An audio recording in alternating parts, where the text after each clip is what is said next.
അയ്യപ്പേട്ടാ, ADM Naveen ബാബുവിന്റെ ഭാര്യ Manjusha supreme കോടതിയിൽ നൽകിയ ഹർജി അത് തള്ളി. അതിൽ ഇപ്പോൾ നടക്കുന്ന അന്വേഷണത്തിൽ വിശ്വാസമില്ലെന്നാണ് മഞ്ജുഷ പറഞ്ഞത്. CBI അന്വേഷണം വേണമെന്നായിരുന്നു ആവശ്യം.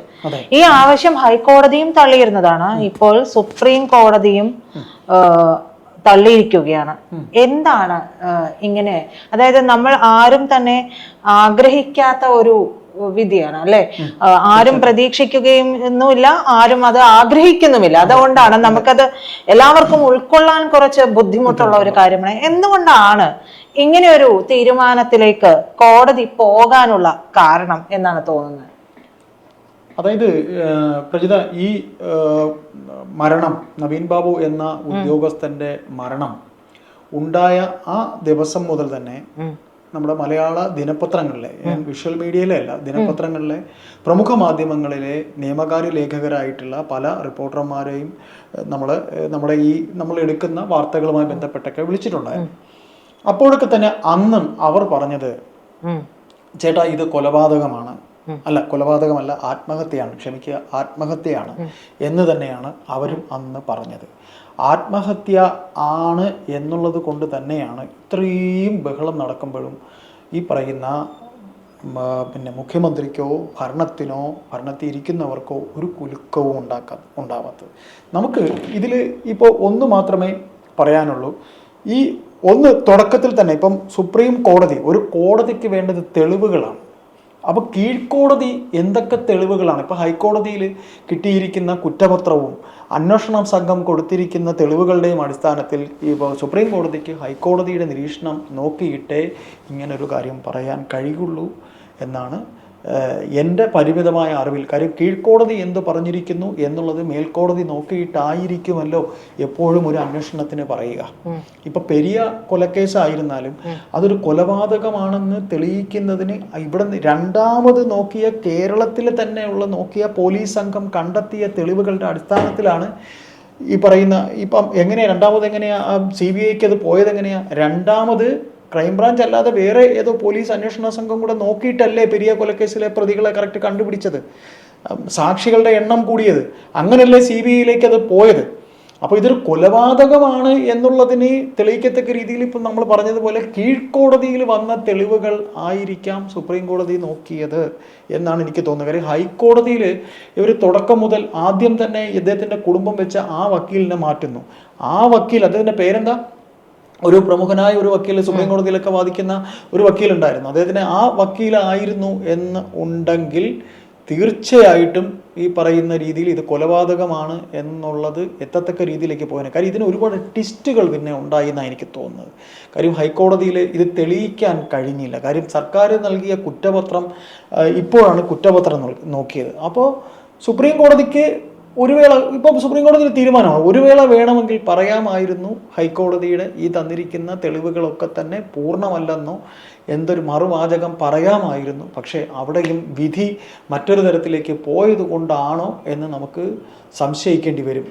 ഈ കുടുംബത്തിൻ്റെ ഒരു വിധി എന്ന് വേണമെങ്കിൽ ഇതിനെ നമുക്ക് പറയാം. കാര്യം നമ്മൾക്ക് സംശയം ഉണ്ടാകുന്ന ഒരുപാട് ചോദ്യങ്ങൾ ഇതിനകത്തുണ്ട്. ഈ പത്രപ്രവർത്തകരൊക്കെ ആത്മഹത്യയാണ് എന്നൊക്കെ പറയുമ്പോഴും ക്ഷമിക്കുക, ആദ്യത്തെ ആ വക്കീലിൻ്റെ പേര് നമുക്ക് പെട്ടെന്ന് ഓർത്തെടുക്കാൻ കഴിയുന്നില്ല. അപ്പോൾ അതായത് നമുക്കുണ്ടാകുന്ന സംശയങ്ങൾ, ഒന്ന്, പോലീസ് വൈകി വന്നതിൻ്റെ കാരണം എന്തുകൊണ്ട്, പോലീസ് എന്തുകൊണ്ട് വൈകി ഇൻക്വസ്റ്റ് തയ്യാറാക്കാനായി വന്നു.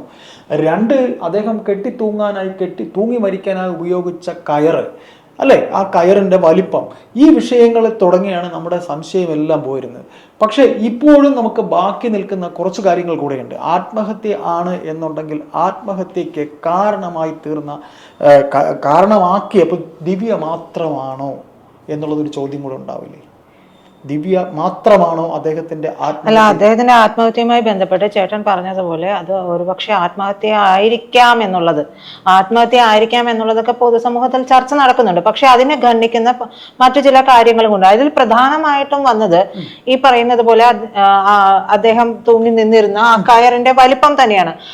അദ്ദേഹത്തിന് ഏതാണ്ട് 54 കിലോ ഭാരമുണ്ട് എന്നാണ്, 51 മാത്രമേ ഉള്ളൂ. അപ്പൊ അത്രയും വെയിറ്റ് ഉള്ള ഒരാൾക്ക് തൂങ്ങി നിൽക്കാൻ ആ കാരന്റെ ബലം പ്രാപ്തമാണോ എന്നുള്ളത് ഒരു പ്രധാന ചോദ്യമായിരുന്നു. പിന്നീട് എന്തുകൊണ്ടാണ് അവിടെ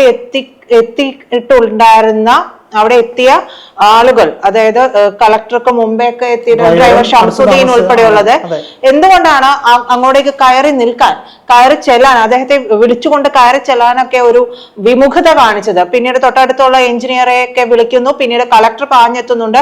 കളക്ടർ വന്നതിന് ശേഷം ഏറെ സമയം കഴിഞ്ഞതിന് ശേഷമാണ് പോലീസിനെ വിവരം അറിയിക്കുന്നത്.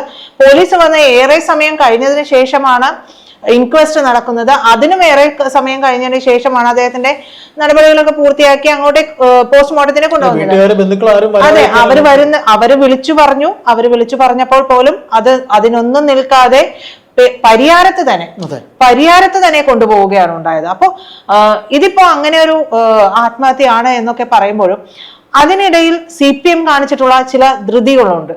എന്തൊക്കെയോ മറച്ചു വെക്കാനെന്നുള്ള നിലയിലുണ്ടായിരുന്ന ഒരു ധൃതി കാണുന്നുണ്ട്. CPM-ന്റെ എല്ലാ പ്രവൃത്തിയിലും അവിടെ മുതൽ ഇങ്ങോട്ടേക്ക് ഉൾപ്പെടെ ഉണ്ടായിട്ടുണ്ട് എന്നുള്ളത് തന്നെയാണ് മനസ്സിലാക്കുന്നത്. കളക്ടർ അരുൺ കെ വിജയനെ ഒന്നും കൃത്യമായ രീതിയിൽ ചോദ്യം ചെയ്യുക പോലും ചെയ്തിട്ടില്ല. അദ്ദേഹത്തെക്കാൾ താഴ്ന്ന രീതിയിൽ അദ്ദേഹത്തെ കാണുമ്പോൾ സല്യൂട്ട് ചെയ്യേണ്ട ഒരു ഉദ്യോഗസ്ഥനെ എങ്ങനെയാണ് അദ്ദേഹത്തെ ചോദ്യം ചെയ്യുന്നത്?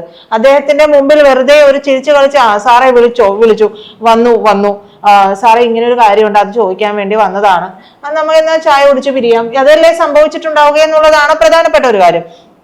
പിന്നെ ഈ SIT-യിൽ ഉണ്ടായത് മുഴുവനും CPM-മായി ബന്ധപ്പെട്ടിട്ടുള്ള CPM-നെ വിടുതല ചെയ്യുന്ന പോലീസുകാരാണ്. അപ്പൊ ഇതിൽ സംശയം ഉണ്ടാക്കിയത് CPM-ന്റെ കൂടെ നടപടിയാണ്. നമുക്ക് ഇപ്പോഴും അറിയില്ല അദ്ദേഹത്തിന്റെ ആത്മഹത്യയാണ് എന്നാണ് അവരുടെ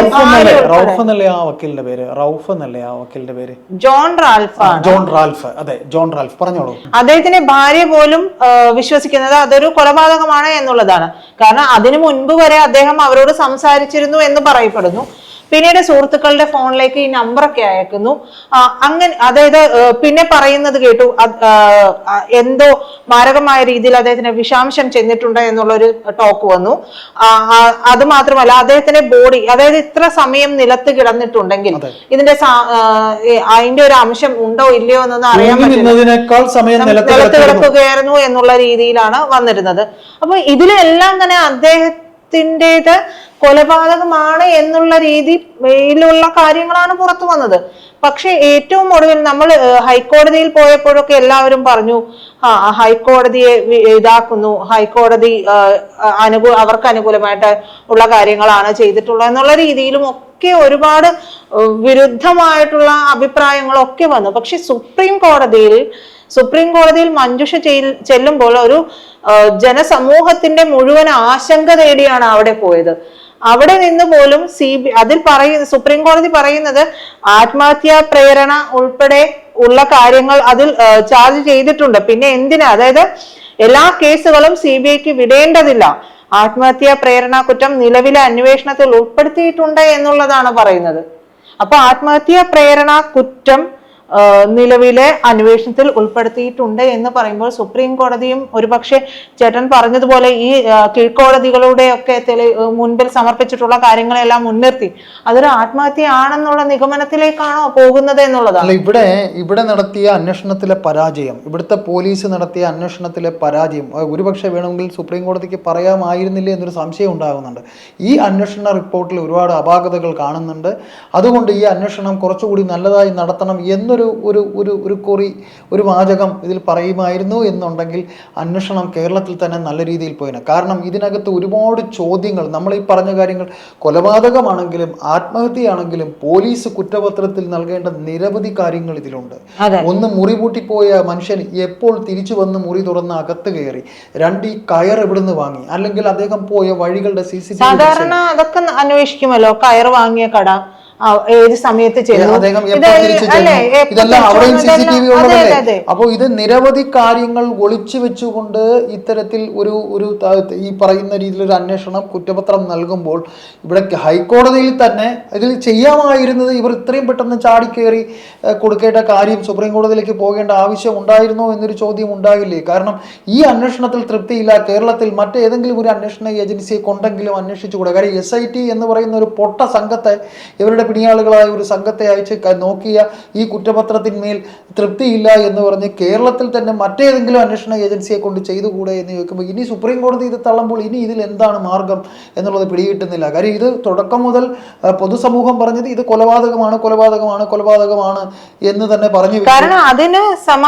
അങ്ങനെ സംശയിക്കത്തേക്കുള്ള നിരവധി കാരണങ്ങൾ മുൻപിൽ കാണുകയായിരുന്നു. എല്ലാ കാര്യം, അതായത് ഓരോ മാധ്യമങ്ങളും തലനാരിഴ കീറി ഇതിന്റെ ഓരോ കാര്യങ്ങളും ചർച്ച ചെയ്യുകയും ഒക്കെ ചെയ്തതാണ്. പിന്നീട് ഒരുപാട് നിയമവിദഗ്ധരൊക്കെ ഇതിൽ സംസാരിച്ചിട്ടുണ്ടായിരുന്നു. ഒരുപാട് പോലീസ് ഓഫീസർമാരെ സർക്കംസ്റ്റാൻഷ്യൽ എവിഡൻസ് വെച്ചുകൊണ്ട് സംസാരിച്ച ഒരുപാട് പോലീസ് ഓഫീസർമാരുണ്ടായിരുന്നു. നമ്മൾ വെറുതെ ബ്ലാ ബ്ലാ പറയുന്നതല്ല, നമ്മൾ കേട്ടത്, നമ്മൾ കണ്ടത്, പൊതുസമൂഹം കണ്ടത്, അവരുടെയൊക്കെ വിലയിരുത്തലുകൾ തന്നെയാണ് പുറത്തു വന്നത്. അത് ആരെങ്കിലും പറയുമ്പോൾ അത് അവരുടെ വായിലൂടെ വരുന്നുവെങ്കിലും പൊതുസമൂഹത്തിന് മുമ്പിൽ ഉണ്ടായിരുന്ന സംശയങ്ങളും ഒക്കെ തന്നെയാണ് അവരിലൂടെ ഒക്കെയും പുറത്തു വന്നിട്ടുള്ളത്. പക്ഷെ അതെല്ലാം മാറിക്കൊണ്ടാണ് ഇന്നത്തെ ഹൈക്കോടതിയുടെ 2 ബെഞ്ച്, സിംഗിൾ ബെഞ്ചും ഡിവിഷണൽ ബെഞ്ചുമാണ് ഇത് നോക്കിയിരുന്നത്. ഇതിൽ ഏതെങ്കിലും ഒരു ബെഞ്ചിന്റെ തീരുമാനം ഇവിടെ വെച്ച് തന്നെ, അപ്പൊ CBI അന്ന് തന്നെ പറഞ്ഞിരുന്നു, CBI ഇത് ഏറ്റെടുക്കാൻ ഞങ്ങൾ തയ്യാറാണ് എന്ന് അന്ന് ഇവിടെ കേരളത്തിൽ വെച്ച് ഹൈക്കോടതിയിൽ പറഞ്ഞു. പക്ഷെ ഹൈക്കോടതി അന്ന് CBI അന്വേഷണത്തിലേക്ക് പോകാതെയാണ് ഇത് ക്ലോസ് ചെയ്തത്. അപ്പോൾ എന്തായാലും ഇത് CBI ഇത് അന്വേഷിക്കേണ്ട എന്ന് പറയുമ്പോൾ പൊതുസമൂഹം വളരെ വ്യസനിക്കുന്നുണ്ട് എന്നുള്ള കാര്യം വളരെ വ്യക്തമാണ്. കാര്യം അത്ര കണ്ട് കേരളത്തിലെ പൊതുസമൂഹം ഈ കുടുംബത്തോടൊപ്പമായിരുന്നു. ആ മനുഷ്യൻ്റെ മരണം, നവീൻ ബാബു എന്ന ഉദ്യോഗസ്ഥൻ്റെ മരണത്തിൻ്റെ ചുരുളഴിയേണ്ടത് പൊതുസമൂഹത്തിൻ്റെ കൂടെ ആവശ്യമായിരുന്നു. ഇതിപ്പോൾ കീഴ്ക്കോടതി ചെയ്തതിന് അതേപോലെ തന്നെ എന്താണ് സംഭവിച്ചത് എന്നുള്ള രീതി അത് തന്നെയാണ് മേൽക്കോടതിയും പറഞ്ഞിരിക്കുന്നത്. കോടതി നിയമത്തെ, കോടതി വ്യവസ്ഥയെ ഒക്കെ പൂർണ്ണ മനസ്സോടെ നമ്മൾ അംഗീകരിച്ചുകൊണ്ട് തന്നെയാണ് പൊതുസമൂഹം ഇങ്ങനെ ഒരു സംശയം ഉന്നയിക്കില്ലേ എന്ന് മാത്രമാണ് നാം ഇതിലൂടെ പറയുന്നത്.